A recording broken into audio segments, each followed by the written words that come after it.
लेकिन जब मैंने पीआर का जर्नी शुरू करा वहां से अब तक भी पीआर में बहुत फर्क है। तो मुझे ये बताइए कि एक इंडिविजुअल की फेस वैल्यू ये कितनी इंपॉर्टेंट होती है? ये जो बात आपने करी है उसको हम कहते हैं अपने आप को प्रेजेंट करना as a industry thought leader, कि आप अपनी इंडस्ट्री में आपकी बात आप सुनवाना चाहते हैं किसी से, आप अपनी थॉट्स के लीडर हैं। लेकिन शुरुआत में ऐसा क्यों लगा कि सबको एआई कर रहे हैं, मुझे भी सीखना चाहिए, या कुछ और था आपके दिमाग? मैं अपनी बेटी को भी सिखाती हूँ, जिस चीज से डर लगता है ना आपको, उसको फेस करना चाहिए आपको। कौन सी स्किल्स पर फोकस करें और कैसे? मुझे लगता है कि जिस चीज का शौक है वो नहीं करना चाहिए, जिस चीज में आप अच्छे हैं वो करिए। तो ये जो अभी आप मीडिया सेक्टर में हैं, ये बाय चॉइस हुआ या क्योंकि सुभाष जी की वजह से आपके इर्द गिर्द सब चल रहा था तो आप उसके साथ बह निकली? तो ये मिश्रण था दो तीन चीज़ों का। तो फैमिली से होने का फ़ायदा तो होता है क्योंकि हमारा एक्सपोजर बहुत डिफरेंट था। तो हम अगर छुट्टियों में बॉम्बे जा रहे हैं, 1 महीना रह रहे हैं, तो शूटिंग्स पे जा रहे हैं, डाइनिंग टेबल पे शूटिंग की बात हो रही है, एक्टर्स की बात हो रही है। एंटरप्रेन्योर रही हूँ और एंटरप्रेन्योरशिप एक माइंडसेट है। ऐसा नहीं है कि आप नौकरी करते हैं तो आप एंटरप्रेन्योर नहीं हो सकते। ये बस ये पॉइंट पकड़ लिया मैंने। हाँ, इसको डिटेल में समझूंगा। yes, आप अपनी बात पूरी करें, ये बड़ा हाँ। इंटरेस्टिंग पॉइंट है। हमारी कोशिश है कि आप वो सारी बातें जान पाएं जिनके लिए आपको कई जगहों पर भटकना पड़ता है। और देखिए, जब भी कोई गूढ़ ज्ञान या गहरा रहस्य जानना हो तो उसके लिए सबसे अच्छा है किसी की ज़िंदगी को पढ़ो, क्योंकि एक ज़िंदगी एक पूरी किताब के बराबर होती है। और जो अनुभव हासिल किया जाता है वो विशेषज्ञ जब आपके सामने रखते हैं तो सच पूछिए, आपको किसी किताब पढ़ने, किसी जगह ट्रेनिंग लेने से ज़्यादा नॉलेज मिलता है। और इस पॉडकास्ट का यही मकसद है। बड़े खुशी की बात है कि आज मेरे साथ एक ऐसी मेहमान हैं जिनकी अपनी पूरी ज़िंदगी किसी किताब से कम नहीं है। गहरा अनुभव है उनका, मीडिया प्रोडक्शन में उनका गहरा अनुभव है, फिल्मों को लेकर उनका बड़ा गहरा अनुभव है, टीवी सीरियल्स को लेकर, पीआर को लेकर, और भी जाने क्या क्या। अभी जब मैं बात करूंगा तो और चीज़ें सामने आएंगी। मैं बात कर रहा हूं गीतांजलि बहर जी की। सबसे पहले गीतांजलि जी, आपका बहुत बहुत स्वागत है। थैंक यू सो मच यहाँ पे मुझे बुलाने के लिए। एक छोटा सा परिचय और दे दूं, मुक्ता आर्ट्स के साथ जुड़ी रही हैं, विजलिंग वुड्स, ये सारे नाम जो हैं आपको लग रहा होगा सुभाष घई जी से जुड़े हुए हैं। जी हाँ, बिल्कुल ठीक सोच रहे हैं आप। और सुभाष घई जी के परिवार की सदस्य भी हैं गीतांजलि जी, उनकी भांजी हैं, और उनसे काफ़ी कुछ सीखा है, तो इस विषय में भी बातचीत होगी। शुरुआत में इस बात से करना चाहूँगा कि देखिए, बेशक आप किसी परिवार में होते हैं, मैं जानता हूँ, लेकिन इसके बावजूद आपकी अपनी एक लाइफ होती है, आपका अपना एक स्ट्रगल होता है। स्ट्रगल के साथ साथ में आपकी लर्निंग, मैं उसको कहता हूँ, आपकी लर्निंग प्रोसेस होती है। तो ये जो अभी आप मीडिया सेक्टर में हैं, जिन चीज़ों को आप देख रही हैं या कर रही हैं, ये बाय चॉइस हुआ या क्योंकि सुभाष जी की वजह से आपके इर्द गिर्द सब चल रहा था तो आप उसके साथ बह निकली, या आपको बाद में कभी रियलाइज़ हुआ नहीं मैं इन चीज़ों में अच्छी हूँ, मुझे ये करना चाहिए? तो आपने जवाब भी दे दिया है, आपने जो 2-3 सवाल पूछे हैं। तो ये मिश्रण था 2-3 चीज़ों का। तो फैमिली से होने का फ़ायदा तो होता है क्योंकि जैसे-जैसे आप बड़े हो रहे थे तो हमारा एक्सपोज़र बहुत डिफरेंट था। तो हम अगर छुट्टियों में बॉम्बे जा रहे हैं, 1 महीना रह रहे हैं, तो शूटिंग्स पे जा रहे हैं, डाइनिंग टेबल पे शूटिंग की बात हो रही है, एक्टर्स की बात हो रही है। तो वो जो अनुभव था वो जब तक हम 18-19 साल के हुए तो समझ आ गया कि क्या है इंडस्ट्री। तो और जो मेरी पर्सनैलिटी थी वो भी, झुकाव उसका भी उसी तरफ था। तो ये तो था दिमाग में कि मीडिया में कुछ करेंगे, लेकिन मेरे को बिज़नेस करने का भी बहुत एक पैशन कह लीजिए, पैशन था, करना चाहती थी मैं।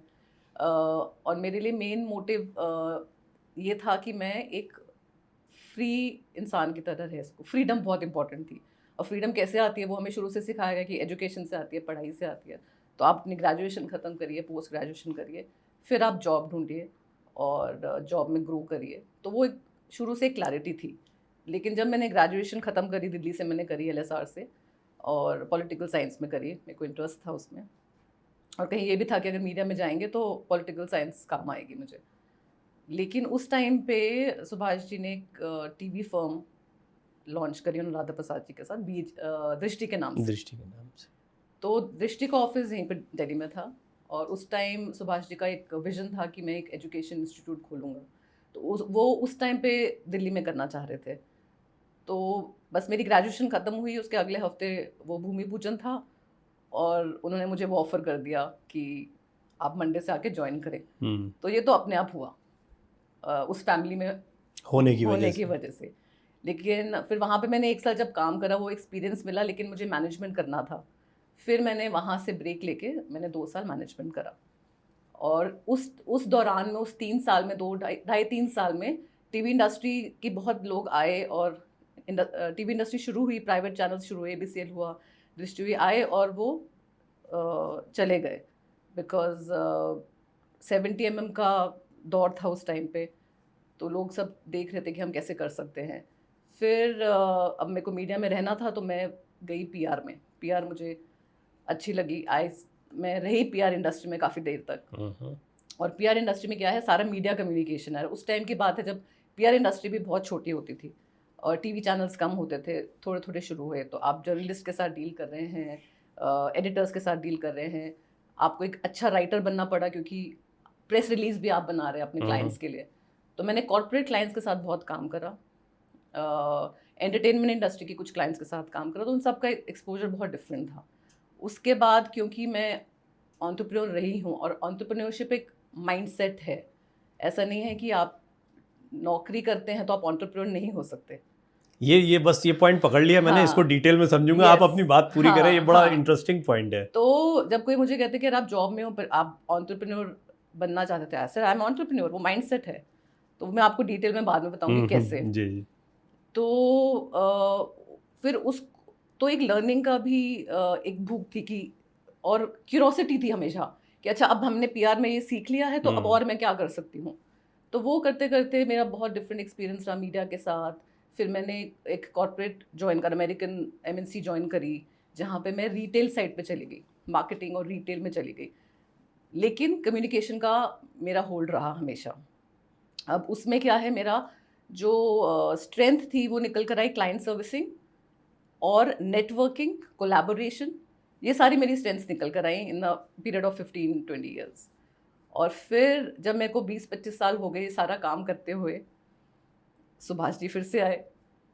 हम बात तो हमारी होती थी, उनको पता था मैं क्या कर रही हूँ। तब वो दिल्ली में, अब कुछ साल पहले वो सेट हमने दिल्ली में कुछ करना है।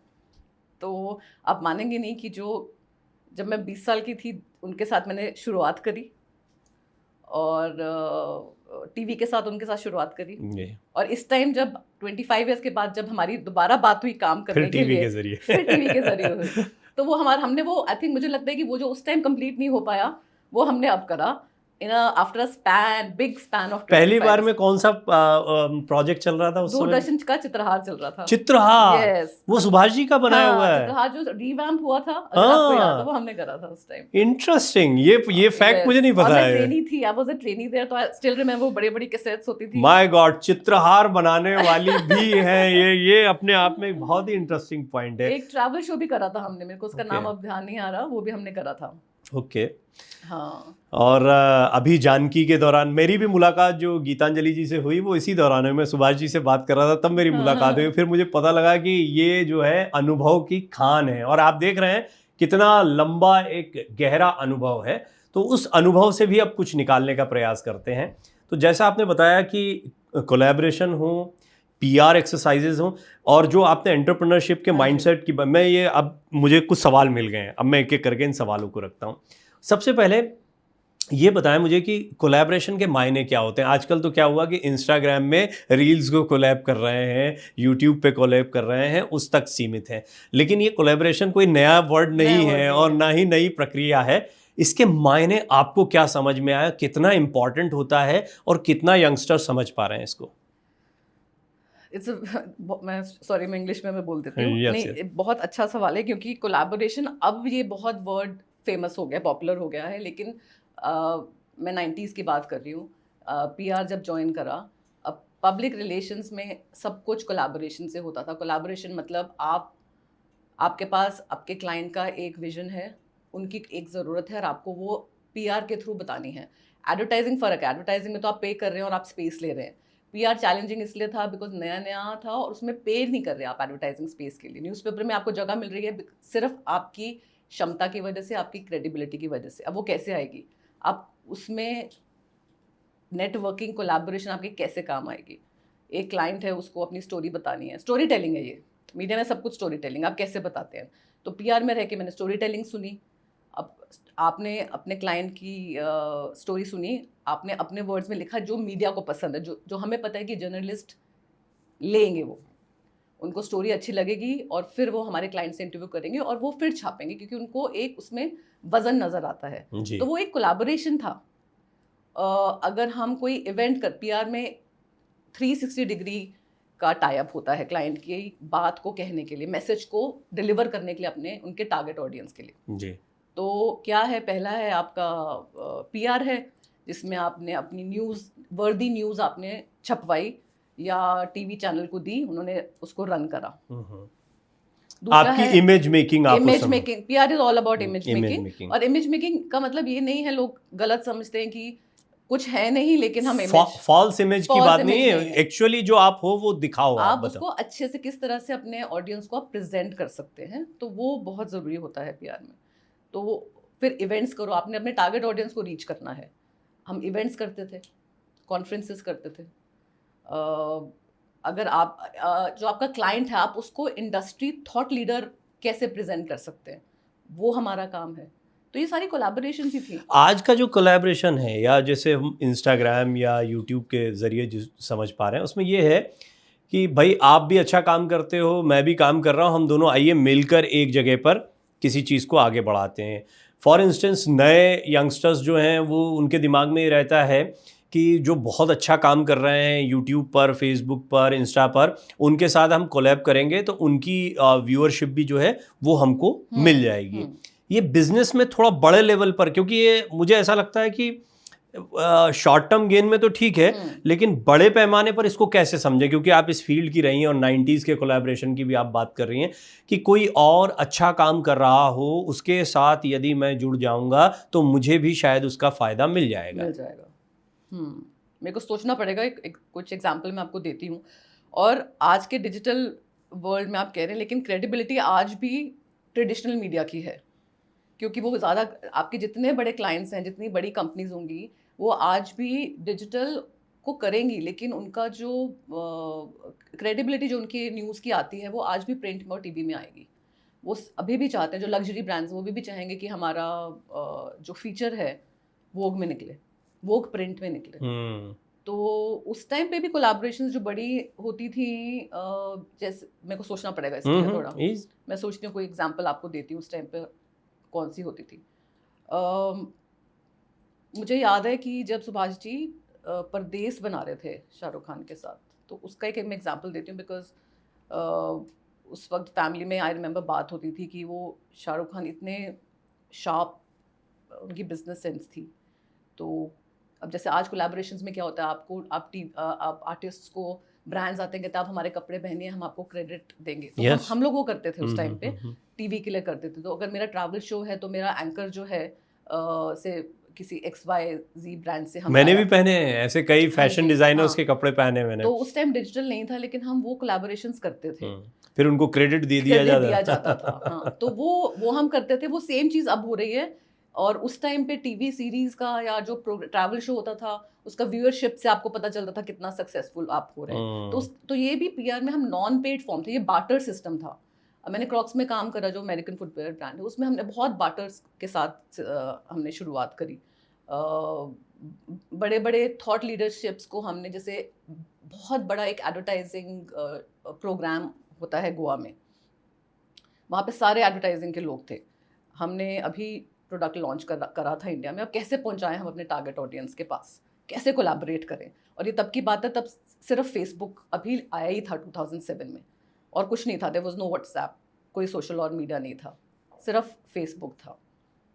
तो हम कैसे पहुँचे, तो हम ग्राउंड एक्टिविटीज़ करके हम कैसे पहुँचे टारगेट ऑडियंस पे। हमने फ्री शूज़ दिए उनके। एक डांस शो था, जो रेन शो था एडवर्टाइजर्स का।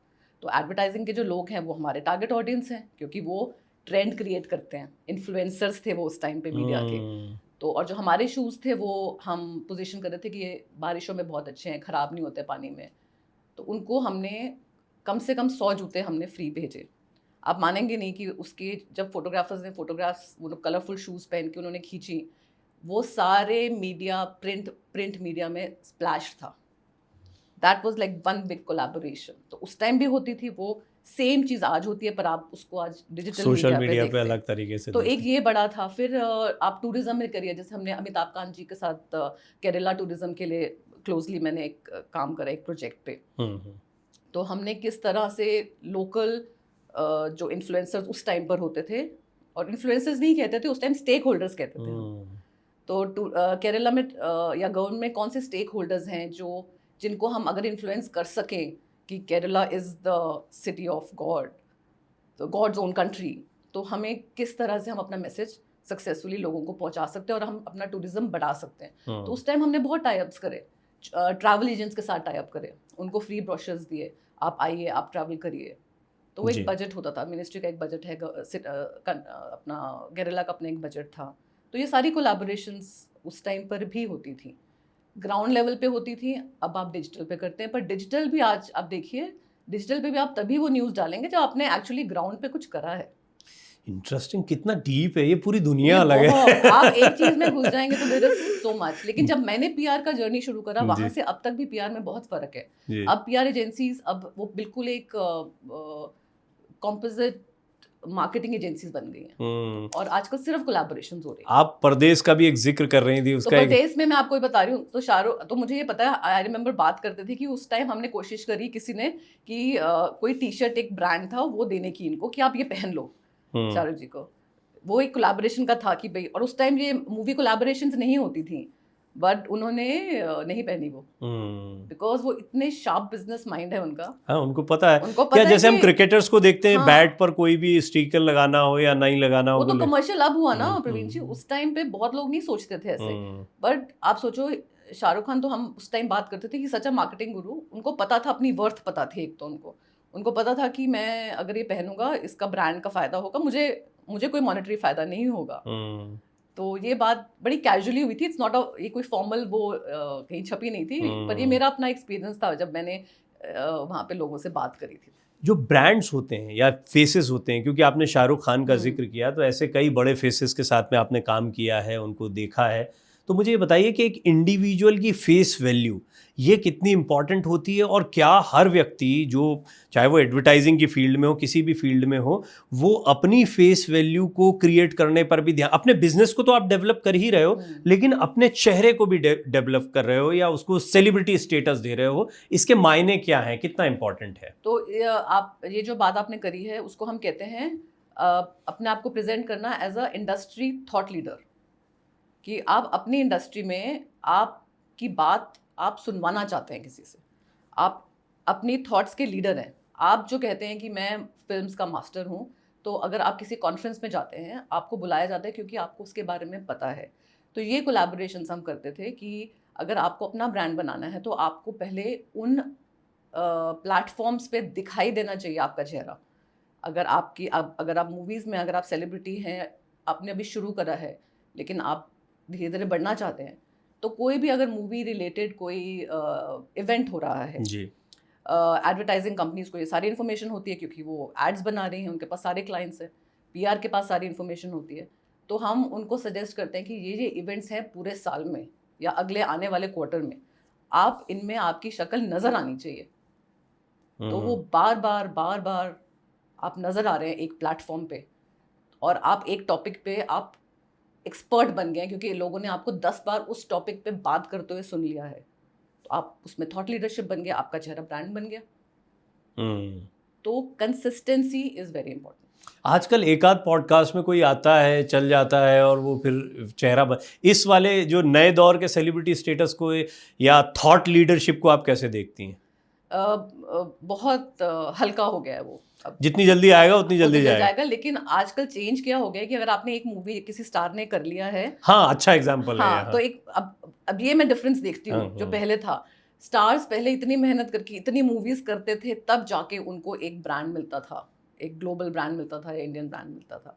आज एक नई लड़की आई या एक लड़का आया, उसने एक मूवी करी, वो हिट भी नहीं हुई है, किसी ने शायद देखी भी नहीं है, लेकिन सोशल मीडिया की वजह से उसको एक प्लेटफॉर्म मिला, लोगों ने उसकी शक्ल देखा कि हाँ कोई आया है। लेकिन ब्रांड्स ने क्या किया, ब्रांड्स ने उनको पैसा देना शुरू कर दिया अपने प्रोडक्ट्स को बेचने के लिए, क्योंकि उनका वेरी ट्रू, वो करना, तो उन्होंने पैसे अब कहाँ से कमाने शुरू कर दिए? कोलैबोरेशन के साथ। मूवीज से नहीं कमा रहे वो पैसे, सिर्फ कोलैबोरेशन से कमा रहे हैं। पहले कहाँ था ऐसे? अजय देवगन, सैफ अली खान ऐसे बड़े, आज उन्होंने जो है हाँ, इनको इतने समय तक कोई ब्रांड ही नहीं मिलता था नहीं कभी। मिलता था इनको। अब आप एक मूवी करेंगे और आप मिलियनर वैसे बन गए, क्योंकि आप एक नोन फेस हो गए हैं और आप ब्रांड सेल कर सकते हैं। पर सोशल मीडिया में मैं अभी भी थोड़ी स्केप्टिकल हूँ सोशल मीडिया के, मतलब ब्रांड्स ने करा तो है अडॉप्ट, पर इतना कोई ऐसा कोई रिसर्च मुझे नहीं लगता हुआ है कि जिसमें बता सके कि ब्रांड्स को एक्चुअली कितना फ़ायदा हुआ है। अगर हुआ हो लेटली तो मुझे नहीं पता, क्योंकि अब मैं बहुत सालों से ब्रांडिंग में नहीं हूँ। लेकिन पहले तो हमें पता चलता था, आपका सारा टीआरपीज आती थी, आपके पब्लिकेशंस के सर्कुलेशंस पता होते थे, फिर हम उससे इंप्रेशंस निकालते थे। अभी है डिजिटल में, there are many ways to do it, लेकिन क्वालिटी कॉम्प्रोमाइज हो गई है। बल्क की वजह से बहुत तादाद है इसलिए। क्वालिटी नहीं ना, अब कोई अगर आप एक इन्फ्लुएंसर बन गए फॉर एग्जांपल, आपके पास 1 मिलियन फॉलोअर आ गए, 10 मिलियन फॉलोअर्स आ गए, लेकिन अगर आप कभी उनके पेज पे जाके देखें ना, कंटेंट को, अगर कंटेंट को नहीं, जो आप उनके लोग जो उनको फॉलो कर रहे हैं, जो फॉलोअर्स हैं, वो क्वालिटी इतनी अच्छी नहीं है। तो जो फिर क्या हुआ, ये शुरू में तो ब्रांड्स क्या करते थे, आपकी इतनी फॉलोइंग है, हम आपको इतने पैसे देंगे कोलैबोरेशन के लिए। बट नाउ व्हाट अब नहीं काइंड होगा, ऑफ क्वालिटी, अब ब्रांड्स ने व्हाट भी सीख क्वालिटी लिया, ऑफ द फॉलोअर्स वो डेमोग्राफिक्स चेक करते हैं अब, बिकॉज टेक्नोलॉजी भी बढ़ गई है, अब डेमोग्राफिक चेक होता है, इनकम कौन से इनकम लेवल से आते हैं वो, क्योंकि हम अपना सारा वो भरते हैं ना इन्फॉर्मेशन, जब हम एक चैनल, एक सोशल मीडिया प्लेटफॉर्म पर आते हैं। तो फिर थोड़े टाइम बाद, कुछ सालों में, ब्रांड्स को ये रियलाइज हुआ कि हमें नंबर ऑफ फॉलोअर्स नहीं देखने, हमने क्वालिटी ऑफ फॉलोअर्स देखना है। तो अब आज की डेट में अगर कोई इन्फ्लुएंसर है जिसके बहुत ज़्यादा फॉलोअर्स नहीं है, लेकिन अगर उसकी क्वालिटी फॉलोअर्स है, तो ब्रांड्स विल पे हर मोर। तो ये आपको बहुत इंटरेस्टिंग आपने पॉइंट बताया। Quality is very very important. जो ट्रेडिशनल मीडिया में होती थी वो डिजिटल में हमने कॉम्प्रोमाइज करा है, पर वो हो जाएगा चेंज, क्योंकि अब कंपनीज को समझ आ गया, ब्रांड्स ज्यादा फॉलोअर्स होने से कुछ नहीं होता।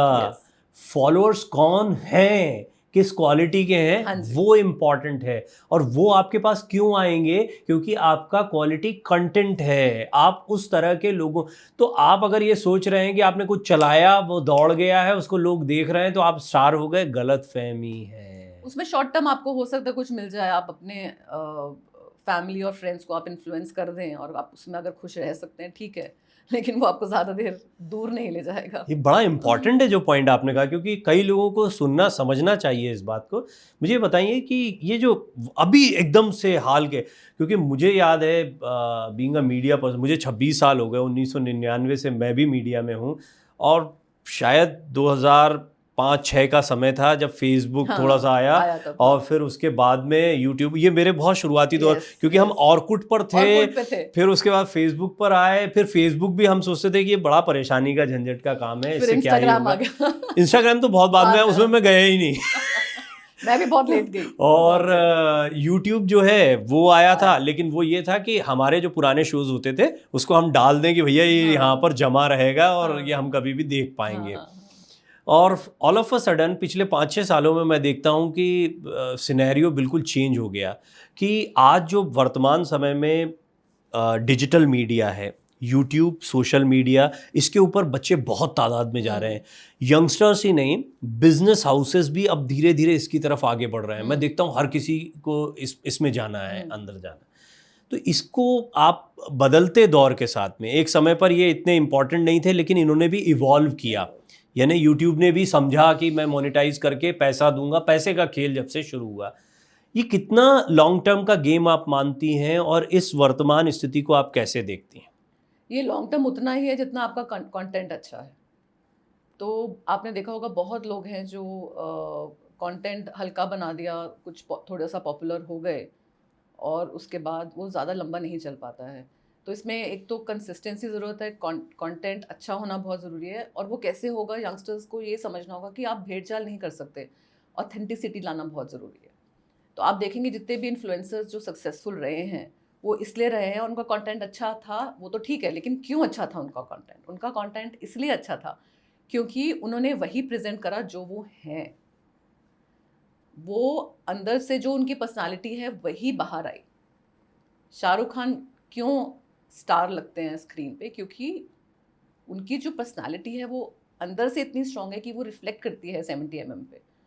सिमिलरली अगर आप अंदर से सॉलिड नहीं हैं, आपकी विचार सॉलिड नहीं है और आप में एक कोई स्किल नहीं है अगर, तो फिर आप ज़्यादा देर नहीं उसको टिक पाएंगे। आप वो अपना वही 10-20 हज़ार या 10 लाख भी अगर आप कर लेंगे, उससे आगे आप नहीं बढ़ पाएंगे। ऑथेंटिसिटी बहुत बहुत ज़रूरी है। तो ऑथेंटिसिटी मतलब आपकी क्या पर्सनालिटी है, आपकी क्या क्षमता है, आप में क्या स्किल है जो आप लोगों से शेयर कर सकते हैं। आज आपका स्किल है मीडिया में, मेरा स्किल रहा है मीडिया में, तो हम एक वो शेयर कर रहे हैं ना, क्योंकि हमने करा है और वो हम उसी के बारे में बात कर सकते हैं। अगर आज मैं किसी इन्फ्लुएंसर को कॉपी करूं जो मेरा क्षेत्र नहीं है, मैं उल्टे मुंह गिरूंगी। तो अगर इन्फ्लुएंसर्स आप देखेंगे, वही यंगस्टर्स वही कर रहे हैं जो बहुत नेचुरली अपने आप को प्रेजेंट कर पा रहे हैं। और जो कॉपी कर रहे हैं, वो नहीं कर पाएंगे। वो बहुत जल्दी फेज आउट हो जाते हैं, क्योंकि आप में वो क्षमता तो है नहीं, लेकिन आप भेड़ चाल में फंस गए हो, क्योंकि आप ग्लैमर में फंस गए हो। आप एक फैशन इन्फ्लुएंसर बन गए हो, जबकि आपको कुछ नहीं पता फैशन के बारे में। फिर आप कितनी देर तक आप टिक सकेंगे? तो आपको अपने स्किल्स अपग्रेड करते रहना चाहिए। अगर आपको चलो शौक है, मैं कहती हूँ, मुझे लगता है कि जिस चीज़ का शौक है वो नहीं करना चाहिए, जिस चीज़ में आप अच्छे हैं वो करिए। Do what you are good at. मैं दर्शकों के लिए नहीं, अपने लिए भी ये चीज़ें आपकी जो है जज्ब कर रहा हूँ कि ये जो आप बता रही हैं बड़ा इंपॉर्टेंट है ये, कि एक तो आपने किसी को देखा कि वो एक्सप्लेनर कर रहा है, आपने देखा किसी का वो उसने ये वीडियोस डालना शुरू किए, वो चले, अब बाकी के लोग भी सोचेंगे कि हम ऐसा करेंगे तो भी हम कर, लेकिन नहीं कर पाओगे। हो सकता है नेचुरली उसका मिजाज वो है, इसलिए वो एफर्टलेसली उसको कर पा रहा है। आप नहीं कर पाएंगे उसको। आपको वो ढूंढना चाहिए जो आपका मिजाज है या आप जिसमें सहज हों, तो आप कंफर्टेबली उसको कर पाएंगे। Very important point. मुझे ये भी बताइए आप कि आज अगर टेक्नोलॉजिकली जब आप स्किल डेवलपमेंट की बात करती हैं, तो ये सारी चीज़ें अंदर, ये जो आपने बताया कि आप अपने आप को समझिए, आप क्या अच्छा कर सकते, ये कोई नहीं सिखाता है। वो आपको एडिटिंग सिखाएंगे, वो आपको वीडियोग्राफी सिखा देंगे, वो आपको और सेटअप सिखा देंगे, पीआर एक्सरसाइजेज भी सिखा देंगे। ये कैसे सीखें, कौन सी स्किल्स पर फोकस करें और कैसे? देखिए, फॉर्मल एजुकेशन जो पहले नहीं थी मीडिया में, वो अब आपके पास अवेलेबल है इंडिया में। और आपके पास इंस्टीट्यूट है जो पूरे ग्लोबली टॉप 10 में आता है, जो सुभाष जी ने शुरू करा, उसको व्हिस्लिंग वुड्स शुरू करा, उसको 15 साल हो गए हैं।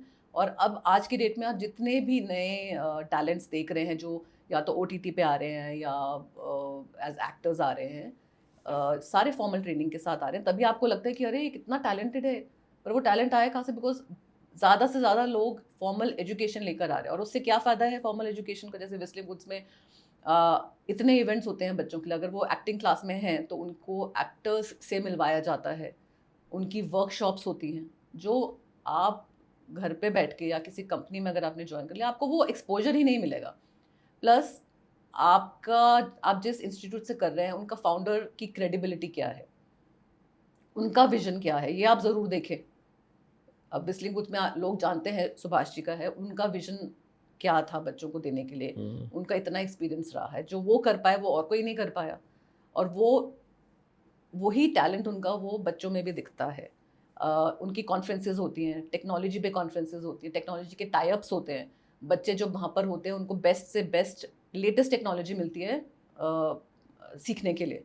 तो जब वो 2 साल का या 3 साल का कोर्स करके इंडस्ट्री में कदम रखते हैं, वो ऑलरेडी उस इंसान से मैं कहूँगी 3-5 साल तो आगे हैं, क्योंकि वो 3 साल में बहुत कुछ सीख कर आए और हैंड्स ऑन एक्सपीरियंस लेकर आए। ऐसा नहीं है कि वो टेक्स्ट बुक स्टडी थोड़ी ना है व्हिस्लिंग वुड्स में या किसी भी इंस्टीट्यूट में। तो आप हैंड्स ऑन, आप एडिटिंग कर रहे हैं, आप मूवीज़ बना रहे हैं, बच्चे डॉक्यूमेंट्रीज बना रहे हैं, स्क्रिप्ट राइटिंग कर रहे हैं, so many things are doing. तो जब आप इंडस्ट्री में कदम रखते हैं, आपको डिफरेंस पता चलता है, जो बिल्कुल नौसिखिया है और जो फॉर्मल ट्रेनिंग लेकर आया। कॉन्फिडेंस लेवल उसका बहुत फ़र्क होता है। उसको क्राइसिस मैनेजमेंट से डील करना आता है, लोगों से डील करना आता है। और अब क्या है, आप जैसे जैसे कंपनीज़ में आप बड़े लेवल पे पहुंचते हैं, आपका एग्जीक्यूशन का काम कम हो जाता है, पीपल मैनेजमेंट का काम बढ़ जाता है। तो वो कैसे आएगा? पीपल मैनेजमेंट का काम बहुत ज़रूरी है किसी भी कंपनी में काम करने के लिए। आप मीडिया इंडस्ट्री में काम करिए, आप कहीं भी काम करिए, तो वो बच्चे कॉलेज में सीख लेते हैं। देखिए, आप लोगों को सुनकर ये लग रहा होगा जो बात गीतांजलि जी कह रही हैं उसको वो आजमाती भी हैं जीवन में। यानी इतने एक्सपीरियंस के बावजूद अब जब दौर बदला और एआई का दौर आया तो वो खुद ट्रेनिंग भी ले रही हैं एआई की। इसके बारे में थोड़ा सा बताएं कि बदलते दौर में हमें ये गलतफहमी कभी ना हो कि हम बहुत अनुभवी हो गए, हम किसी फील्ड में बहुत ही नर्चर कर लिया है और नई चीज़ों को अडॉप्ट नहीं कर रहे हैं, तो ये हमको रोक देगा कहीं ना कहीं। आप अपने एग्जाम्पल से बताएं, आप भी एआई का इंपॉर्टेंस कैसे आपको समझ में आया, और ये जो बात मैंने कही आपको कि हमको रुकना नहीं चाहिए, कभी ये गलतफहमी नहीं होनी चाहिए कि भाई बहुत सीख लिया है हमने। लर्निंग कभी नहीं रुकनी चाहिए, कभी भी। तो आई थिंक तभी मेरे को हमेशा क्यूरोसिटी रही, एंड तभी मैं एक इंडस्ट्री मेरी वही रही, पर मैं डिफरेंट चीज़ें ट्राई करती रही कि इसमें कैसे होता है, इसमें कैसे होता है। तो एआई का मुझे ख्याल आया 2 साल पहले से बात शुरू हो गई है। और क्योंकि मेरा आना जाना विस्लिंग वुड्स में काम की वजह से लोगों से मिलना रहता है, तो मेरे को ये नज़र आया कि टेक्नोलॉजी जो है मीडिया एंटरटेनमेंट इंडस्ट्री में बहुत इंपॉर्टेंट है। और जो कैमरा आज यूज़फुल है, वो टेक्नोलॉजी 2 महीने बाद चेंज हो गई है। और ये जब जानकी का जब हम कर रहे थे, तब मैंने टेक्नीशियंस के साथ जब क्लोजली काम करा, वो मुझे तब थोड़ी सी टेक्निकलिटी समझ आई, जैसे 4K कैमरा, ये वो मुझे पहले नहीं पता था। लेकिन हम जब शुरू करा तो अब ये चेंज हो गया, 2 महीने में नई टेक्नोलॉजी आ गई। तो वो सारा मैंने इंस्टीट्यूट में देखा। और एआई तब शुरू हुआ था। फिर हम जब बातें सुनते हैं तो फिर वही क्यूरोसिटी की वजह से मैं कहूँगी, मुझे लगा कि अगर मैं एक मीटिंग में बैठी हूँ, नो मैटर मेरे पास कितना एक्सपीरियंस है, लेकिन अगर मेरा technology officer, chief technology officer है, जैसे हमारा वेरी स्मार्ट शार्प गाय, अगर वो कोई बात कर रहे हैं या वो कोई प्रेजेंटेशन दे रहे हैं, अगर मुझे समझ ही नहीं आएगी तो मैं क्या सीख रही हूँ। और फिर अगर मैंने सीखा नहीं है, मैं कंट्रीब्यूट नहीं कर पाऊंगी। अगर मैं कंट्रीब्यूट नहीं कर पाई कंपनी को, तो मेरी रेलेवेंस खत्म है ना। तो आप अपने आप को रेलिवेंट रखना आपके लिए बहुत ज़रूरी है। और उसके लिए जो जो नई टेक्नोलॉजीज आते जाते हैं, specially media and entertainment industry में, बाकी इंडस्ट्रीज़ का मुझे इतना नहीं आइडिया है, बट आई एम श्योर वहाँ पे भी सब कुछ यूज़ हो रहा है, बट स्पेशली हमारी इंडस्ट्री में तो it is very fast moving. जितनी जल्दी हम इसको सीख लें बहुत अच्छा है। अब एआई के थ्रू मैंने जो पहला कोर्स करा 2 दिन का, उसमें मेरे को समझ आया कि बहुत जल्द एडिटिंग जो है, जैसे हमने कोई शूट करा, तो अब एडिटर क्या करता है, शूट करके वो पूरी रॉ फुटेज को एडिट करता है, मैनुअली कर रहा है। अब एआई के टूल्स ऐसे आ जाएंगे जिसमें आपने जो आपकी स्क्रिप्ट है, तो आप स्क्रिप्ट आपने अपलोड कर दिया और उसमें कमांड्स या प्रॉम्प्ट्स दे दिया आपने। It's all about prompt engineering. आपने प्रॉम्प्ट्स दे दिए तो वो जो टूल है वो अपने आप ही वो सीन को डिलीट कर देगा, क्योंकि आपने टेक्स्ट से डिलीट कर दिया उसको। तो जो एडिटर जिस काम में एडिटर को 30 घंटे लगते थे, वो 3 घंटे में हो रहा है। ऐसा नहीं है कि वो फाइनल प्रोडक्ट आ जाएगा उसमें कुछ और थोड़ा सा काट छाट कर, लेकिन काफी काम को वो बचा लेगा टाइम। इसमें बस टाइम सेविंग हो रही है और ऐसा कुछ नहीं है। मुझे लगता है बहुत र्यूमर्स हैं कि एआई आएगा तो जॉब्स चली जाएंगी, ऐसा मुझे नहीं लगता, क्योंकि जब कंप्यूटर्स आए थे 90s में, हम उसी दौर के हैं, हम सबने सीखा होता बढ़ रही है, बल्कि लोग ढूंढ रहे हैं कि एआई का एक्सपर्ट कौन है। सीखो ना भाई, जो तो फील्ड आपको बदली सीखना ही पड़ेगा। तो इसको आप कोर्स करिए, एआई जर्नलिस्ट के कोर्सेज होते हैं। तो आपको बेसिकली क्या बनना है, एआई जर्नलिस्ट क्या करता है कि आपको बताता है कि ये टूल्स अवेलेबल हैं, इस टूल्स को आप ऐसे यूज़ कर सकते हैं, अपनी इंडस्ट्री में आप इसको ऐसे यूज़ करें, ये चीज़ ना करें। प्रॉम्प्ट इंजीनियरिंग बहुत इंपॉर्टेंट है कि आप उसको इंस्ट्रक्शंस, प्रॉम्प्ट मीन्स इंस्ट्रक्शंस क्या दे रहे हैं कंप्यूटर को। आप जिस तरह से जितना स्पष्ट तरीके से आप उसको इंस्ट्रक्शंस देंगे, आपको उसका रिजल्ट मिलेगा। Garbage in garbage out. मुझे याद है आपने जब बोला तो मैं एकदम मुझे उस दौर की बातें याद आ रही थी, जब हम 2 वीटी लेते थे, उस पे टेप्स लगाते थे और फिर उसको रोल करते थे, फिर यहाँ से यहाँ तक टेप हुआ, उसको लॉक किया, फिर उसको कट किया, ये तो। और फिर उसके बाद में एफपीसी वगैरह आ गया, फिर उसके बाद में एडोब प्रीमियर आ गए, ये सॉफ्टवेयर आए, तो हमने कहा वाह देखो। ओमनी बस जैसे आए जिसको हमने वहीं चलाया न्यूज़ रूम में, हमने कहा अरे ये तो बड़ा जल्दी। लेकिन हमें क्या पता था कि ये तो हाल की बात है, बदलते बदलते दौर इतना बदलेगा कि, तो ये ना रैपिडली हमेशा से चीज़ें बदल रही हैं, बस बदलाव के साथ आपको खुद को भी बदलते रहना पड़ेगा। और एआई में क्या है, जो नॉन टेक्निकल लोग भी हैं ना, वो आज की डेट में कोडिंग कर पाएंगे। जो कंप्यूटर साइंस के लोग करते हैं, ये मैंने सीखा। मैंने जो 14 दिन का कोर्स एनरोल करा है, अभी मेरे 5 दिन ही हुए हैं, तो 5 दिन में ऐसे लग रहा है जैसे ओह ये तो आप सब कर सकते हैं, कोई भी कर सकता है। आपको क्यों ज़रूरत महसूस हुई, आपको कैसे लगा पहले? मतलब अभी तो जब सीख लिया तब लगा बहुत अच्छा किया, लेकिन शुरुआत में ऐसा क्यों लगा कि सबको एआई कर रहे हैं, मुझे भी सीखना चाहिए, या कुछ और था आपके दिमाग में? आप मानेंगे नहीं, मेरे को, मैं अपनी बेटी को भी सिखाती हूँ, जिस चीज़ से डर लगता है ना आपको, उसको फेस करना चाहिए आपको। तो कहीं ना कहीं एआई मुझे डरा रहा था। ये मैं अब गांठ बांध लूंगा इस चीज को, जिससे डरो उसको फेस हाँ, करो। इंटिमिडेट कर रहा था मुझे, बिकॉज मैं बहुत टेक हाई टेक इंसान नहीं हूँ। तो फिर मुझे लगा कि अब मुझे इससे इतना डर क्यों लग रहा है। लोग अब हमारे टीनेजर बच्चे हैं, वो सब कुछ कर रहे हैं। वो चैट सारी इन्फॉर्मेशन चैट जीपीटी से ले रहे हैं, जेमिनाई से ले रहे हैं, सारे टूल्स उनको आते हैं, कैनवा पे काम कर रहे हैं। और मुझे लगा जब वो बातें कर रहे हैं मुझसे, मेरे को समझ तो आना चाहिए और मेरे को डर लग रहा है। तो मैंने कहा एक तो अपना डर हटाने के लिए मैंने करा, और फिर कुछ समझने के लिए जब मैं एक मीटिंग में बैठूं मुझे समझ आना चाहिए कि ये हो क्या रहा है। और ऑफ कोर्स वो हेल्प करेगा ही आपको। आप प्रोडक्शन में जैसे हैं, अगर जैसे टीवी प्रोडक्शन में मैं हूँ या किसी और चीज़ में मैं अगर प्रोडक्शन में जाती हूँ, तो अब हर चीज़ें आप बहुत टाइम सेव करके आप कर सकते हैं। तो ये थोड़ा सा बताइए ना, टीवी प्रोडक्शन, डिजिटल प्रोडक्शन या कोई भी वीडियो प्रोडक्शन जो आप कर रहे हैं, उसमें क्या क्या कौन कौन से टूल्स हेल्प करते हैं कि आप ये तो मस्ट है, इनको तो सीखिए। मैंने डायरेक्टली तो अभी उसमें नहीं काम करा, क्योंकि मैं मोस्टली जो मेरा प्रोडक्शन को प्रोड्यूसर थी मैं, तो मैं मोस्टली बैक एंड का प्रोडक्शन मैं हैंडल कर रही थी एंड क्रिएटिव साइड का मैं हैंडल कर रही थी। लेकिन जो मुझे पता है, जैसे मैंने एडिटिंग का आपको एग्जाम्पल दिया, नाउ एडिटिंग बहुत आराम से आपकी हो जाती है डिफरेंट टूल्स से लेके। एक टूल है हेजन, जैसे उसमें वो आप अपना एआई अवतार बना सकते हैं, और उसमें आप अपने सीन्स क्रिएट करके, मतलब 4-5 टूल्स हैं जिसको आप प्रॉम्प्ट देके कट कॉपी करके यहाँ से लेकर वहाँ तक आप एक पूरा सीन क्रिएट कर सकते हैं। तो अब एआई मूवीज बननी शुरू हो जाएंगी, हो चुकी हैं। और कई शॉर्ट मूवीज तो आ ही रही हैं। विस्लिंग वुड्स ऑलरेडी कर रहा है, मतलब Okay. उनकी वो टेक्नोलॉजी में बहुत बहुत आगे हैं। और बहुत कंपनीज हैं जो जिनके साथ वो कोलैबोरेट करते हैं, जो टेक्नोलॉजी एडवांस कंपनीज हैं, सोनी है, यूट्यूब है, सबके साथ ये टाई अप करते हैं ताकि उनके बच्चों को बेस्ट टेक्निकल एजुकेशन भी साथ साथ मिलती जाए। तो एआई आपको हर जगह पे आपको एडिटिंग में हेल्प। अच्छा, screen for example script writing में, तो जो स्क्रिप्ट राइटर्स हैं उनको आप सोचिए कितनी हेल्प मिलेगी। लेकिन जो एवरेज रहा होगा कभी, उसको लगेगा कि मैं कैसे कर पाऊंगा। तो वो जिस हिसाब से जितनी क्लैरिटी होगी उसके दिमाग में, वो उस टूल को प्रॉम्प्ट देगा और वो सारी स्क्रिप्ट एआई लिख देगा आपके लिए। आप लेकिन ह्यूमन इंटरफेस ज़रूरी है अभी भी, क्योंकि है तो वो आर्टिफिशियल इंटेलिजेंस, हम नॉन आर्टिफिशियल, हम जेन्युइन इंटेलिजेंस है ना। तो ह्यूमन इंटेलिजेंस विल प्ले। तुम्हारे प्रॉम्प्ट्स कितने बचकाने हैं, हाँ। वो उतनी बचकानी चीज़ को बनाएगा। और अगर ज़रा भी काम किया है आपने, तो डेफिनेटली आप ऐसी चीज़ क्रिएट कर सकते हैं जिसके लिए शायद आपको दिन कई ऐसा नहीं कि आप नहीं कर सकते हैं, लेकिन आपको दिन कई लगाने पड़ेंगे। और वही काम चैट जीपीटी या कोई और एआई जो है आपके लिए फटाफट स्क्रिप्ट राइटिंग में, या आप राइटर हैं, क्योंकि एज एन ऑथर मुझे लगता है कि पहले लिखना, ट्रांसलेट करना, ये हमारे लिए कितना बड़ा झंझट का काम था, और आज मैं सोचता हूँ कि ये काम एक दिन का काम है। एक दिन का काम, कुछ घंटों का काम है। सिंपल थिंग म्यूजिक, अब म्यूजिक की जो मिक्सिंग है वो सारी एआई कर रहा है। आपने अभी ये जो एक मूवी अभी हिट हुई थी सैयारा, उसका जो सॉन्ग है टाइटल किशोर कुमार वर्जन, तो वो एआई जनरेटेड है। और बहुत लोगों को लगा कि अरे ये तो, मेरी फ्रेंड ने मुझे एक भेजा वीडियो कि अरे ये तो तुम्हें पता नहीं, ये तो किशोर कुमार ने गाया है, और मैं हंसने लग गई। मैंने कहा ये एआई जनरेटेड है। तो अभी मेरी 4th डे क्लास थी, तो उन्होंने हमें इस हेजन से सिखाया अपना एआई अवतार बनाना।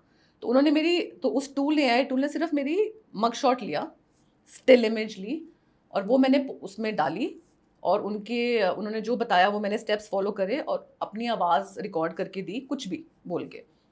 और फिर उन्होंने उसको मिक्स करा और बोला कि आप क्या बोलना चाहते हैं। तो मैंने बोला कि मैं ये बताना चाहती हूँ, hello this is my first AI video.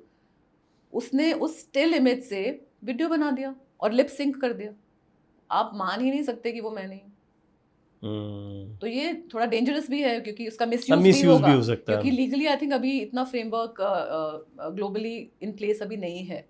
तो people have to be careful. अगर आप किसी भी टूल को यूज कर रहे हैं तो आप जरूर देखिए। डेफिनेटली मुझे लगता है गीतांजलि जी, ये शुरुआती दौर है, तो आने वाले समय में तो ये और रिफाइंड होगा, और इसकी जो संभावनाएं शायद हम अभी उसका आकलन भी नहीं कर पाएंगे। बट इंडस्ट्री पर कितना इम्पैक्ट डालेगा, मतलब पॉजिटिव भी है और दोनों ही चीज़ें। आपको लगता है कि अभी बहुत ज़्यादा हमको रिसोर्सेज की ज़रूरत नहीं, अब ये सिमटता जा रहा है, थोड़ा आपके पास विजन हो, थोड़ा कंसिस्टेंसी हो, तो आप बड़े बड़े काम कर सकते हो जो पहले लोग बड़ी टीम के साथ करते थे। आप सिंपल चीज़ देखिए ना, एक्टर्स मुझे लगता है कितने रिडंडेंट हो जाएंगे। क्योंकि आप सारे कैरेक्टर्स हमने करा है अभी 1 हफ्ते के एआई कोर्स में, हमने कैरेक्टर्स क्रिएट करे हैं। तो जो मुझे लगता है कि हो सकता है इवेंचुअली एक्टर्स थिएटर में परफॉर्म करें और स्क्रीन पे उनकी जरूरत ही ना पड़े। हु नोज, हमें क्या पता। पर अभी तो मुझे ये लगता है कि मैं खुद एआई टूल पे जाके कह सकती हूँ कि मेरा जो प्रोटैगनिस्ट है, जो हीरो है, उसकी शक्ल जो है धर्मेंद्र जैसी हो, पर्सनालिटी अमिताभ बच्चन जैसी हो, और मैं उसको वो सारे प्रॉम्प्ट्स दे दूँ और वो क्रिएट कर देगा मेरे लिए। और वो मेरा हीरो बन जाएगा, प्रोटैगनिस्ट बन जाएगा मेरी मूवी का या डॉक्यूमेंट्री का। तो मैं जो चाहूँ मैं उसको बना सकती हूँ। और एज कम्पेयर टू अगर मेरे को एक्टर मैं ढूंढने जाऊँ, शायद मुझे नहीं मिले। हाँ, बहुत महंगा पड़ेगा और धीरे धीरे मतलब इंडस्ट्री पे बड़ा असर इसका पड़ने वाला है। पर लोग अपने आप इसको हैंडल कर लेंगे। मैं यही जानना चाह रहा हाँ। था, अगला सवाल मेरा ये था कि आप इस पे संभावनाएं अपने लिए कैसे देखती हैं कि आपको बीइंग अ प्रोफेशनल और इस फील्ड से इतना लंबा समय, अलग अलग फेजेस देखने के बाद आपको क्या लगता है कि इससे मेरे लिए ये पॉसिबिलिटीज बढ़ रही हैं जो इन लोगों के लिए भी जो सुन रहे हैं आपको, इनके लिए भी बढ़ेंगी? पॉसिबिलिटीज डेफिनेटली बढ़ेगी। क्या क्या? अब ये सेम चीज़ है जैसे 90s में कंप्यूटर्स आए। अब उस टाइम सबने बोला कि कंप्यूटर्स हमारी जॉब्स ले लेंगे। ठीक है, जॉब्स उन्होंने ली, लेकिन जिन्होंने अपनी रेलेवेंस नहीं रखी, जिन्होंने ट्रेनिंग नहीं करी, उस टाइम पे एनआईटी दिल्ली में एनआईटी इंस्टीट्यूट होता था, बहुत लोगों ने जाके वहाँ ट्रेनिंग करी। मैंने नहीं करी क्योंकि मैं जॉब में ऑलरेडी थी, तो जॉब में ऑन द जॉब आप लर्न कर लेते हैं। तो सिमिलरली आजकल जो लोग ऑन द जॉब हैं, they are trained to use AI tools. Teenagers हैं, वो यूज ही यही चीज़ कर रहे हैं। तो रेलिवेंस उसकी रहेगी, पर आपको अपना आप कहते हैं ना, टर्म्स एंड कंडीशंस चेंज हो जाएंगी। जैसे अब कई लोग, अब मैं इसका रेलिवेंस, इसका एक एग्जांपल शादी से देती हूँ। लोग कहते हैं कि अरे शादी आउटडेटेड हो जाएगी एज एन इंस्टीट्यूशन। तो किसी ने उस पर रिसर्च करी, उन्होंने बोला कि डिसअपेयर नहीं होगा इंस्टीट्यूट, उसके टर्म्स एंड कंडीशंस चेंज हो जाएंगे। तो सिमिलरली जब टेक्नोलॉजी जब भी नहीं आती है, आपके काम करने के टर्म्स एंड कंडीशंस बदल जाते हैं। जहाँ मेरे को 10 लोग चाहिए थे अपनी टीम में, मेरे को बस 1 या 2 लोग चाहिए, और वो हो जाए, और जो उसमें रेलिवेंट रहेगा वो उसको जरूर मिलेगा काम। And more skilled me, skill मुझे भी ज़्यादा आना चाहिए। वो 2 लोग तभी मेरे काम के हैं जब मैं उन 2 लोगों से वो परफॉर्म करवा पाऊँ जो मेरे दिमाग में चल रहा है। बिल्कुल, क्लैरिटी तो चाहिए, और हुनर के बिना तो नहीं है कुछ। सुभाष जी ने एक बड़ी अच्छी वीडियो बनाई थी, अगर आपको याद हो, हमने करी थी। उसका टाइटल था हुनर है तो कदर है। हाँ, यस यस। तो ये मेरे दिमाग में रहता है हमेशा जब मैं स्किल की बात करती हूँ। तो दैट इज़ ट्रू। आप सीखते रहिए और आप अपने आप को रेलिवेंट रखिए और पॉजिटिव रहिए, आपको क्यों नहीं मिलेगा। अब मुझे थोड़ा सा बताइए, स्किल्स की जब बात आती है, ये मार्केटिंग सबके बस की नहीं होती है, और हम कोई चीज़ बना रहे हैं, हमारे पास कोई विजन है, अल्टीमेटली पैसा या वो कहीं जाए, कहीं बिके और हमें उससे कुछ मिले, ये अल्टीमेट गोल होता है। तो क्रिएटिविटी वर्सेस मार्केटिंग, ये 2 चीज़ें हमेशा पैरेलल चलती हैं और एक दूसरे के बिना नहीं चलती। ये मार्केटिंग वाला आस्पेक्ट थोड़ा सा समझाइए। क्रिएटिविटी की अभी हमने काफ़ी बात करी।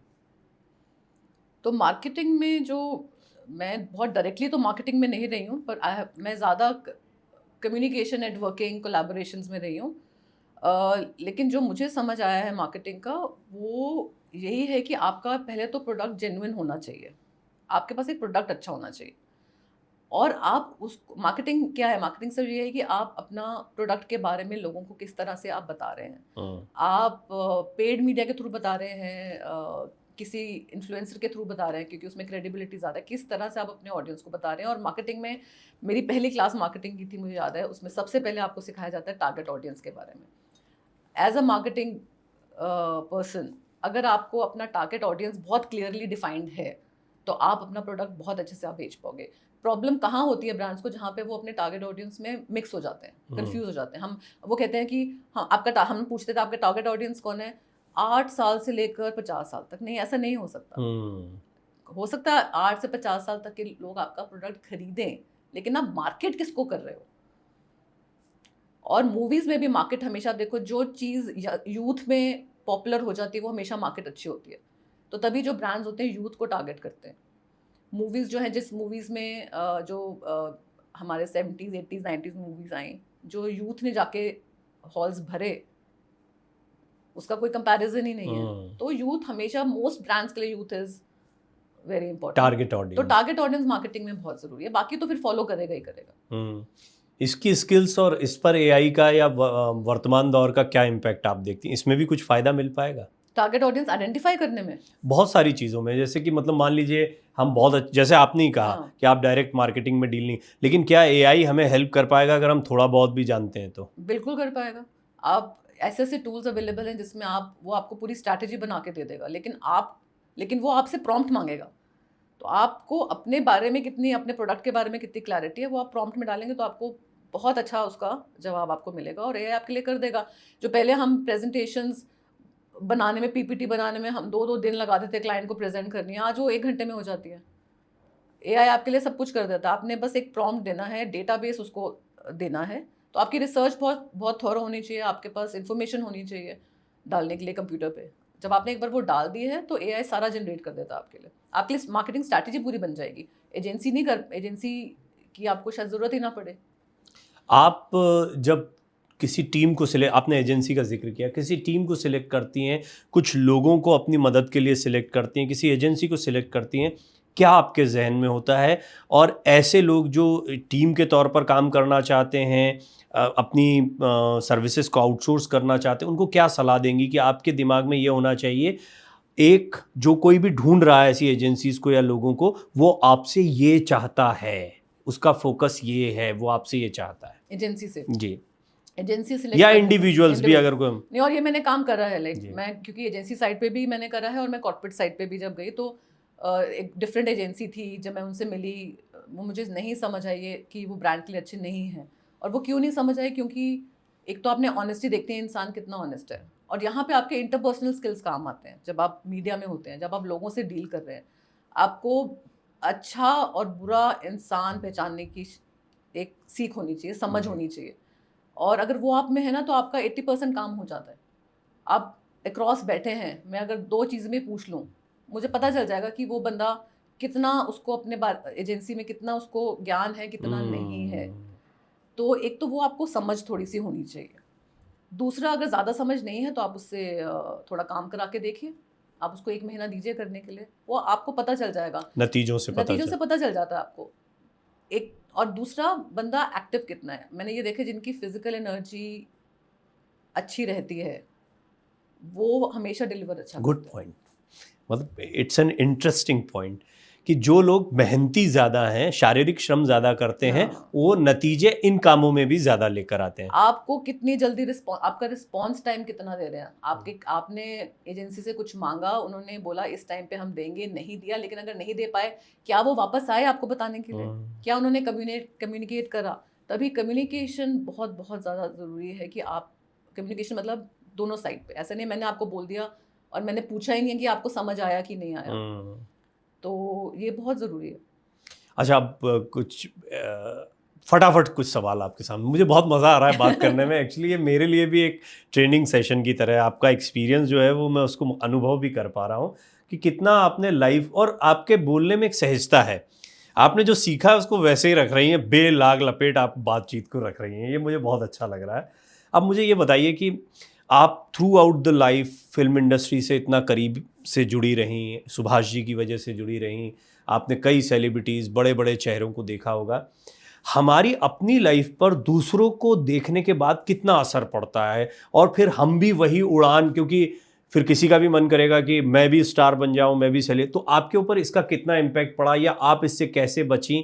कुल मिला के इससे साइकी पर क्या असर पड़ता है वो ये मेरे। आपने बहुत बहुत अच्छा सवाल पूछा है, बिकॉज हम इंटरनली जैसे घर पे बात करते हैं कि बहुत कम ऐसे लोग हैं जिनके पेरेंट्स या फैमिलीज में सक्सेस लोग रहे हैं और बच्चों ने उतना ही अच्छा करा, बहुत कम है। बहुत कम होता आप है। फिल्म इंडस्ट्री में देखिए, क्योंकि उन्होंने तो बच्चे या तो बैकआउट कर जाते हैं क्योंकि उनका एक्सपोजर, ओवर एक्सपोजर हो गया। जब वो बड़े हो रहे थे वो डिसहार्टेंड हो गए, या उनको लगा ये तो बहुत मेहनत का काम है, हम नहीं कर सकते, तो इसलिए वो पीछे हो गए। हाँ, मैं ऐसे 1-2 बच्चों से जिन्होंने हाँ, काम किया मिला हूँ, जो कि हाँ, बड़े बड़े स्टार्स के बच्चे रहे हैं, हाँ, और फिर मैंने देखा कि वो बहुत विरक्त हैं, वो रिलक्टेंट है बहुत ज़्यादा रिलक्टेंट है, वो नहीं करना चाहते इतनी मेहनत। तो मैंने जब सुभाष जी को मैंने शुरू से देखा काम करते हो, तो ये तो मुझे पता चल गया था कि ये जो कर रहे हैं ना वो तो मैं नहीं करूँगी, इसमें बहुत मेहनत है, क्योंकि उनको बहुत मेहनत करते हुए देखा हमने। लेकिन हाँ, मैं वो करूँगी जो मैं अपनी क्षमता से मैं कर पाऊँगी, और क्षमता को धीरे धीरे मैं बढ़ाऊँगी। और आई थिंक ये इसलिए भी ये दिमाग में आया था क्योंकि मैं बॉम्बे से दूर रहती हूँ, मैं दिल्ली में रहती थी, तो वो थोड़ा सा दूर का, अगर हो सकता है मैं बॉम्बे में रहती तो मैं सीधा ही डायरेक्शन का मैं सोचती या जी। प्रोडक्शन का सोचती, पर वो मैं इवेंचुअली गई, पर वो धीरे धीरे मेरा सफ़र तय हुआ, एकदम से नहीं हुआ। लेकिन वो आप ठीक कह रहे हैं कि मैं इन्फ्लुएंस तो हुई, मैं हुँ, कहूँगी, हुँ, लेकिन मैं बहुत शुक्रगुजार हूँ कि मेरा इन्फ्लुएंस अच्छा रहा, हुँ। क्योंकि मैं बहुत प्रेरित रही, हार्ड वर्क से भी प्रेरित रही। और मुझे, और जो हमें सीखने को मिलता था कि भाई बिना हार्ड वर्क के आपको कुछ नहीं मिलेगा। ऐसा नहीं है 2 मूवीज़ हिट हो गई हैं तो काम करना छोड़ दिया, नहीं, उसके लिए मतलब उन्होंने और मेहनत करी तो हमने तो वो देखा। तो मैं तो बहुत प्रेरित हुई और मेरा जो अनुभव था बहुत पॉज़िटिव था, और वो सारा अनुभव मैंने जब अपना काम किया या जॉब में काम करा, तो वो मेरे साथ हमेशा रहा और मेरे को हेल्प करा उसने। अच्छा, मेरे साथ मीडिया में ये होता है कि मैं बहुत लंबे समय से काम करते-करते मेरे साथ के कई लोग हैं, वो कई और जगहों पर काम कर रहे हैं, कुछ अच्छे प्रसिद्ध भी हैं आज की तारीख के सबसे टॉप मोस्ट जो मेरे बैचमेट रहे हों या साथ के रहे हों। तो एक और मैंने ये भी देखा है कि बहुत सारे लोग जो पहले बहुत ज़्यादा प्रसिद्ध थे, बहुत लोग जानते थे, उनको भूल गए सब लोग। लेकिन हम जानते हैं क्योंकि हम पर्सनली, और ऐसा ही इंडस्ट्री के बारे में है। तो हुँ, मीडिया और फ़िल्म इंडस्ट्री बहुत अलग नहीं है इस मायने में, लेकिन फ़िल्म इंडस्ट्री में एक्चुअली ग्लैमर और ज़्यादा है, हुँ, पहचान और ज़्यादा मिलती है, तो बहुत जल्दी चला जाता है और उसका असर भी पड़ता है। हुँ, थोड़ा-सा मैं आपसे समझना ये चाहता हूँ, मेरा सवाल अगर मैं एक लाइन में रखूँ आपके हुँ, सामने, कि क्या जो ये प्रसिद्धि की चाह है जिसके पीछे हम सब कुछ भी जो करना चाह रहे हैं उसके पीछे प्रॉम्प्ट वही है कि हुँ, मैं फ़ेमस हो। फेमस हो जाऊं, मेरे पास पैसा, फेम, नेम एंड फेम, ये दो का गेम है, बस इसके चक्कर में हम लगे हुए हैं। क्या आपको लगता है कि ये फॉर्मूला हर जगह लागू होता है कि तुम्हें मिलेगा तो तुम्हारे पास से चला भी जाएगा, और जब चला जाएगा तो उसको सहन करने की ताकत भी होनी चाहिए? तो इसका बहुत सिंपल जवाब ये है कि क्वेश्चन मुश्किल है, पर ये जवाब बिल्कुल सिंपल है कि आपने नेम और फेम के पीछे भागना ही नहीं है। आपने अपने स्किल के पीछे भागना है। आपने अपने काम को शार्प करते जाना है, तेज़ करते जाना है। आप जितना काम अच्छा करते जाएँगे, सीखते जाएँगे, वो जो भगवद गीता में है, कृष्ण जी कहते हैं ना, कर्मण्येवाधिकारस्ते मा फलेषु बस, कदाचन। फल की चिंता नहीं निष्काम करनी। कर्म करना। निष्काम आप करिए, क्योंकि अगर आपका काम अच्छा है और अपने काम के लिए आप काम कर रहे हो, तो आपको नेम और फेम क्यों नहीं मिलेगा, आप बताइए? मैंने तो हम्म, कभी नहीं देखा कि जो इंसान अपने काम में अच्छा है उसको नेम और फेम नहीं मिलता।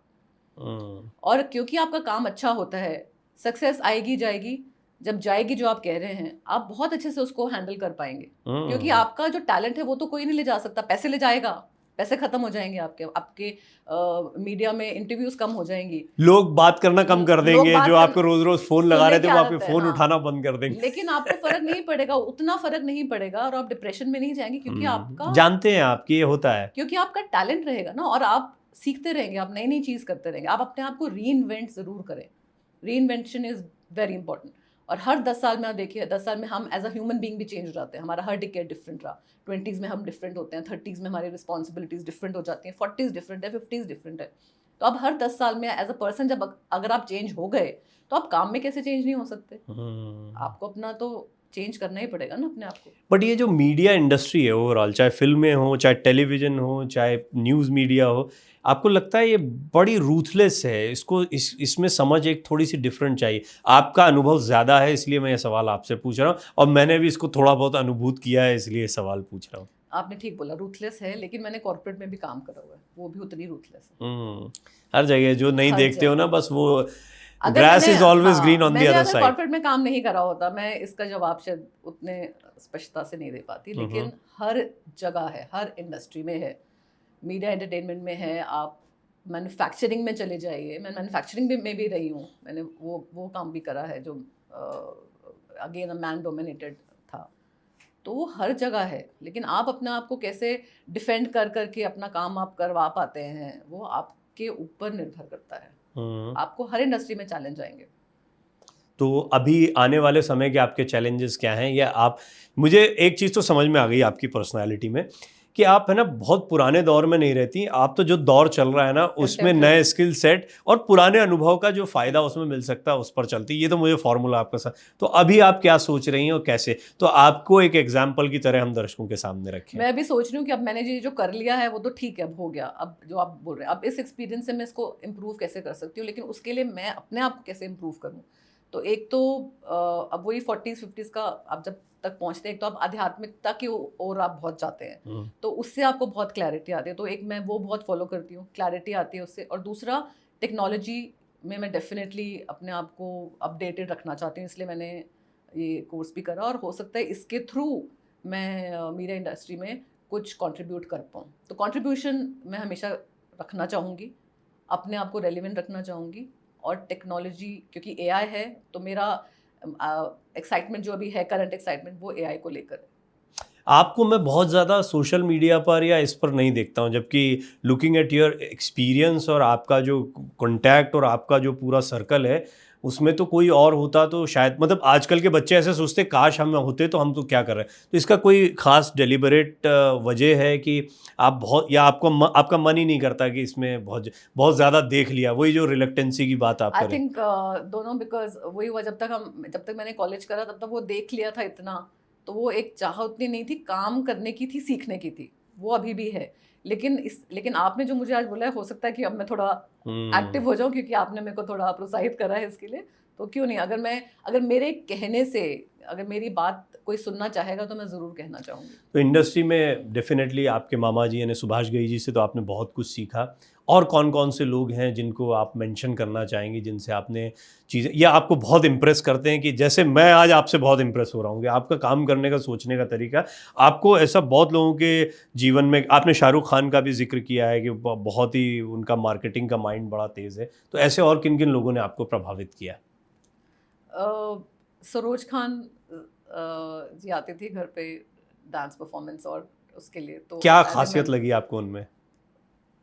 सो एक्टिव, हम्म। सो क्रिएटिव, और बहुत अच्छी ह्यूमन बीइंग। तो मैं उनसे 2-3 बार मिली हूँ, और जिस तरह से वो अपने आप को प्रेजेंट वो करती थी, और जो डांस स्टेप्स, उस टाइम ज़्यादा लोग नहीं थे, पर वो उन्होंने मुझे बहुत इम्प्रेस करा। माधुरी दीक्षित, आई रिमेम्बर, मैं उनको जब पहली बार मिली, इतनी खूबसूरत, मैं तो उनको देखती रहेगी, पर इतनी हम्बल। और जो जो भी स्टार मुझे मिला, अगर वो हम्बल मुझे लगे, तो आई थिंक उन्होंने मुझे बहुत प्रेरित करा, और ये सीखा कि आप कुछ भी करें लाइफ में, जितना भी आप बड़े हो जाए, आप अगर ग्राउंडेड है ना, तो आपकी सक्सेस बहुत दूर तक जाती है। बट ज़्यादातर और लोग नहीं रहते हाँ, पर ये। हमारे फैमिली में जो है, वो ही इतने बड़े होके इतने ग्राउंडेड रहे हैं, और सिर्फ मैं नहीं बोल रही हूँ, मैं मैं खुद कह रहा हूँ, मेरा तो मैं जब अनुभव है मीटिंग्स दो के तीन। लिए उनके साथ जाती हूँ, तो जब वो कहीं और जाते हैं, तो लोग मुझे कहते हैं, अरे इतने ग्राउंडेड हैं। तो हम ह्यूमिलिटी मैंने बहुत सीखी उनसे, तो आई थिंक वो मुझे हमेशा इम्प्रेस करा किसी भी सेलिब्रिटी के लिए, और उनको मैंने लॉन्ग टर्म तक देखा है चलते हुए। जो लोग हम्बल नहीं थे, मैंने उनको ज़्यादा दूर तक जाते नहीं देखा। तो सुभाष जी अभी भी पूरी तरह से एक्टिव हैं वेरी इसमें? एक्टिव। तो क्या वो कुछ लेकर आ रहे हैं, या फिल्मों की दुनिया अब बदल गई है? क्योंकि उनका एक जो दौर रहा, आपने परदेश का जिक्र किया, कौन सी फिल्में थी जिस समय से आप थोड़ा, आपकी समझ विकसित हो गई थी कि हाँ ये फिल्में बन रही हैं? कर्ज। कर्ज हाँ, से। मैं बहुत छोटी थी, पर मेरे को याद है कर्ज की शूटिंग, मुझे याद है जब हम गए थे, वो याद है। कर्मा की शूटिंग के लिए हम सब आउट स्टेशन थी, तो हम वहाँ पे थे कश्मीर सारी में, स्टार कास्ट से आपका सारे मिलना। हम लोग, सारे उठना बैठना सबके साथ वाओ, उस टाइम पे होता था। लेजेंड्स। तो सारी शूटिंग में, और ट्रायल्स, जो मूवी रिलीज नहीं होती तब ट्रायल्स होते थे, तो हम जब छुट्टियों में जाते थे, तो ट्रायल्स हम मूवीज के रिलीज होने से पहले ही देख लेते थे, और घर पे तो आना जाना होता ही था सबका। तो वो आई थिंक कॉन्फिडेंस भी उससे बहुत बड़ा, क्योंकि ऐसा लगता था कि जब आप इन सब लोगों से मिलके आप बात कर सकते हो, उसके बाद आप वापस दिल्ली आए, तो बाकी लोग तो ठीक ही लगते थे, आपको लगता था कि हाँ, आप किसी से भी बात कर सकते हो, अगर आप इतने बड़े स्टार से बात कर सकते काम करते करते क्या हम थक जाते हैं? एक समय ऐसा आता है कि अरे बहुत हो गया, यही यही तो कर रहे हैं, वही है, अब स्टार्स बदल जाएंगे, चेहरे बदल जाएंगे, बट अल्टीमेटली वही कुछ निकल कर आएगा। ऐसा कुछ होता है क्या? नहीं, हाँ। नहीं, हर टाइम रिजल्ट हमेशा डिफरेंट होते हैं, और किस तरह से आप देखते हैं क्रिएटिव फील्ड में क्रिएटिव स्पेशली। फील्ड। हाँ, तो आई थिंक वो चीज़ एक डिफरेंट है, क्योंकि कुछ इंडस्ट्रीज में बहुत मोनोटोनस हैं जो इंडस्ट्रीज, तो मीडिया एंटरटेनमेंट मोनोटोनस तो नहीं है। हाँ, वेरी ट्रू।